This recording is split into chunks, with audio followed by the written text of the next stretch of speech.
Hello student, कैसे हैं आप। अब जो हम लोग नया चैप्टर आज शुरू करने जा रहे हैं, चैप्टर 5। ठीक है, 4 तक हम लोग कर चुके हैं। अब उसके बाद चैप्टर 5 है समांतर श्रेणी, या इसे जो है हम लोग कहते हैं समांतर श्रेणी को अर्थमेटिकल प्रोग्रेशन। ठीक है, या शॉर्ट में अर्थमेटिकल प्रोग्रेशन को डिनोट करते हैं एपी। अर्थमेटिकल का ए और प्रोग्रेशन का पी, तो एपी। ठीक है, तो ये क्या होती है ये समझेंगे आप। समांतर श्रेणी क्या होती है? ऐसी श्रेणी जिसमें प्रत्येक पद अपने पूर्ववर्ती पद में एक निश्चित संख्या जोड़ने पर प्राप्त होता है, समांतर श्रेणी कहते हैं। ठीक है, और उस निश्चित संख्या को, यानी जो संख्या हम जोड़ रहे हैं निश्चित, उस निश्चित संख्या को सारवंतर, और सारवंतर यानी कॉमन डिफरेंस, और इसे डिनोट करते हैं डी से, तो सारवंतर डी कहते हैं। तथा श्रेणी के प्रथम पद को, जो सबसे पहला पद आएगा, उसे वो ए से प्रदर्शित करते हैं। ठीक है, अतः श्रेणी, तो श्रेणी को ऐसे नोट करते हैं ए, सबसे पहला पद ए। अभी कहा था अगला पद क्या आएगा जब उसमें निश्चित संख्या जोड़ें, तो डी को जोड़ दिया तो ए प्लस डी। नेक्स्ट के लिए इसमें डी और जोड़ दें तो डी की जगह 2d, एक्स में 3d, ए प्लस 3d। तो इसी तरीके से श्रेणी चलती रहेगी। ठीक है, उदाहरण के लिए इसे लिखा है 2 4 6 8 10। तो देखो 2 के बाद 4 है, 4 के बाद 6 है, 6 के बाद 8 है, 8 के बाद 10 है। तो 2 में 4 कब आया? 2 जोड़ा। 4 में 6 कब आया? जब 2 जोड़ा। 6 में 8 कब आया? जब 2 जोड़ा। यानी वो निश्चित संख्या, यानी डी कितना हो गया? 2। तो हर संख्या में 2 2 जोड़ते जा रहे हैं, तो यहाँ ए बराबर 2 हो गया। अब देखो, अगर हमें ऐसे पता करना है डी की वैल्यू, तो क्या करते हैं, सेकंड पद में से फर्स्ट पद को माइनस कर देते हैं, या फोर्थ में से थर्ड को, या फिफ्थ में से फोर्थ को, किसी भी अगले पद में से उससे पिछला पद माइनस कर दें तो डी की वैल्यू आ जाती है। तो डी बराबर 4 - 2, यानी सेकंड में से फर्स्ट माइनस कर दिया तो आ गया, या थर्ड में से सेकंड माइनस कर देते 6 - 4 तो भी डी आ जाता है। ठीक है, और अगली चीज़ ये नोट लिख दिया है मैंने, ध्यान रखना कि समांतर श्रेणी को एपी भी लिखते हैं, मतलब अर्थमेटिकल प्रोग्रेशन, तो उसे शॉर्ट में एपी लिखते हैं। ठीक है, आगे देखें। इसके बाद नेक्स्ट फार्मूले, ये फार्मूले हैं आपके। पहला है समांतर श्रेणी का nवा पद ज्ञात करना, तो ये फार्मूला होता है an = a + n - 1 × d। इनको याद कर लेना, फिर क्वेश्चन करेंगे तो इनका यूज होगा। an को क्या कहते हैं? nवा पद, यानी an को कहते हैं nवा पद। a क्या है? प्रथम पद। n क्या है? पदों की संख्या। और d क्या है? सारवंतर। सेकंड है समांतर श्रेणी के n पदों का योग ज्ञात करने का फार्मूला, ये Sn। सम कहते हैं योग को, इसलिए s से, और n का मतलब n पदों का योग, तो Sn। ny2 2a + n - 1 × d। ठीक है, और एक इसका दूसरा फार्मूला होता है Sn = ny2 a + l।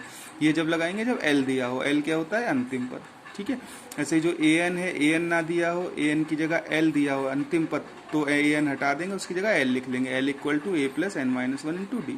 l या n बात एक ही है। ठीक है, आगे बात समझ में। तो ये सारे फार्मूले हैं जो समांतर श्रेणी में यूज होंगे। अब क्वेश्चन कैसे करेंगे वो देखें आप। ये लिखा है कि ए पी के प्रथम 4 पद लिखिए, तो देखो जबकि ये दिया है a = 10 और d = 5, ये आपका एक्सरसाइज 5.1 का क्वेश्चन नंबर 2 का फर्स्ट है। तो इसके और बचे हुए पार्ट सेम ऐसे ही करेंगे, एक पार्ट में बता दे रहा हूँ। देखो a 10 है, d 5 है, हमें 4 पद ज्ञात करने हैं। तो अभी बताया था श्रेणी होती है, सबसे पहला पद a, फिर a + d, a + 2d, a + 3d। इसमें ये वैल्यू लगा दी a की और d की, 10 10 + 5, 10 + 2 × 5, 10 + 3 × 5, यानी सब वैल्यू लगा दी a और d की। सॉल्व कर लिए, ये 10, ये 15, ये 5 × 2 = 10 और 10 20, 5 × 3 = 15 और 10 25। ठीक है, तो ये हमारे 4 पद हो गए। तो सेकंड के बाकी बचे ऐसे ही कर लेंगे। देखो थर्ड का फर्स्ट एपी का प्रथम पद और सारवंतर ज्ञात करना है। ये एपी दी है, हमें प्रथम पद और सारवंतर ज्ञात करना है। तो ए तो वही पहला पद हो जाता है, और डी सेकंड पद में से पहला पद माइनस कर दो, यानी 1 में से 3 को माइनस कर दो तो डी आ जाएगा। तो 1 - 3 - 2, ये डी आ गया। ठीक है, जैसे एक थर्ड क्वेश्चन है इसी का, तो ए क्या हो गया? 1/3। डी कैसे निकालेंगे? सेकंड में से फर्स्ट को माइनस कर दे, तो 5/3 - 1/3। 3 एलसीएम आया, 5 में से 3 गए 4, 4/3। ठीक है, ये 4 का फर्स्ट है। इसमें हमें ये बताना है, सबसे पहले जो 4 में जितने भी क्वेश्चन है उनमें देखना है जो सीरीज दी है वो एपी है या नहीं। अगर एपी है तो इसमें ए और डी क्या है, और ए डी पता करने के बाद जैसे ये 4 पद दिए हैं तो इनके अगले 3 पद और बताओ, यानी 4 दिए हैं तो 5वां, 6ठा, 7वां बताना है। ठीक, तो सबसे पहले ये चेक करें एपी है या नहीं। तो ए हो गया 2, डी निकाला, तो सेकंड में से फर्स्ट माइनस करो, थर्ड में से सेकंड माइनस करो, फोर्थ में से थर्ड माइनस करो, ये माइनस किया। तो हमने देखा जब ये किया हमने तो ये वैल्यू सेम नहीं आई।